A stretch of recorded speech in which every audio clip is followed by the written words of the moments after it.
Love at first sight. తొలి చూపుకే పడిపోవటం. అలా మీ లైఫ్‌లో ఎప్పుడైనా జరిగిందా? నమస్కారం అండి. Welcome to DR trick deep discussions. So, ఈరోజు మనం తొలి చూపుకే పడిపోవటం, మరి చూపుకే మనసిచ్చేయటం గురించి మాట్లాడదాం.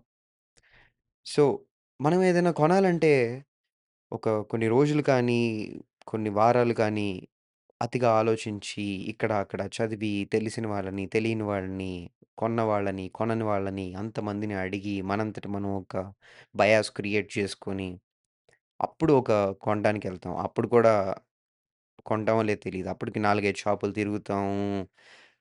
అంత ప్రాసెస్ జరుగుతుంది. ఏదన్నా చిన్నది కొనాలంటేనే.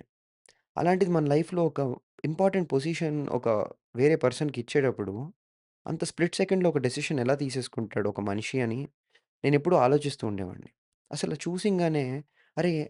ఈ అమ్మాయి నాకు నచ్చింది. లేదా ఈ అబ్బాయి నాకు నచ్చాడు అని ఎలా అనిపిస్తుంది అని ఆలోచిస్తే, నేను చిన్నప్పుడు చూసిన ఒక సినిమా 'గజిని'. ఆహ్, అందులో 'అసిన్' హీరోయిన్, 'సూర్య' హీరో.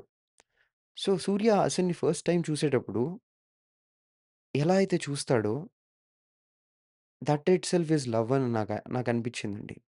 ఎందుకంటే 'అసిన్' అలా స్కూటీ డ్రైవ్ చేసుకుంటూ వస్తుంటే ఒక 10 మంది చిన్న పిల్లలు ఫిజికల్లీ డిసేబుల్డ్ వాళ్ళు రోడ్ క్రాస్ చేయడానికి ఇబ్బంది పడుతూ ఉంటారు.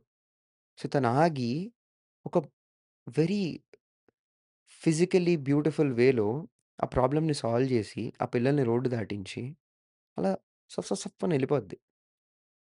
And at the same time మళ్ళీ ఇంకొక సీన్‌లో ఒక పెద్దాయన, గుడ్డి ఆయన రోడ్ క్రాస్ జేయడానికి ఇబ్బంది పడుతుంటే వాట్ వి కాల్ అలా ఆయన్ని చేత్తో పట్టుకొని రోడ్ క్రాస్ చేయిస్తూ, అసలు వెళ్ళే దారిలో మళ్ళీ కాన్వర్జేషన్ బిల్డ్ చేస్తూ, చుట్టూ జరుగుతుందంతా చెప్తూ, వావ్! చివర్లో ఆయన అమ్మాయిని దీవిస్తారు చూసారా? అసలు అలాంటి అమ్మాయిల్ని దీవించాలండి. They are god's favourite children sorry. So, ah, hmm, మన సినిమాల్లో హీరోస్, హీరోయిన్స్‌ని అలా చూసి లవ్ చేయడం ఎప్పుడో ఆపేసినట్టు నాకనిపిస్తుంది. చూడగానే ఆ అమ్మాయి కళ్ళు బావుండో, కలర్ బావుండో, జుట్టు బావుండో, లేదా నడ్డి బావుండో, ఏదో ఒకటి బావుండో వీడు ప్రేమించటం తప్ప, ఆ అమ్మాయి గుణగణాలను చూసి లవ్ చేయడం కాకుండా, గుండ్రంగా ఉండే గుండెల్ని, గుద్దల్ని చూసి లవ్ చేసేంత నీచమైన ప్రేమ స్థాయికి దిగిపోయిన తెలుగు ఫిల్మ్ ఇండస్ట్రీని చూస్తే నాకు చాలా బాధగా ఉంది. దీని గురించి మీకేమనిపిస్తుందో కామెంట్ చేయండి. తర్వాత వీడియోలో మళ్ళీ కలుద్దాం.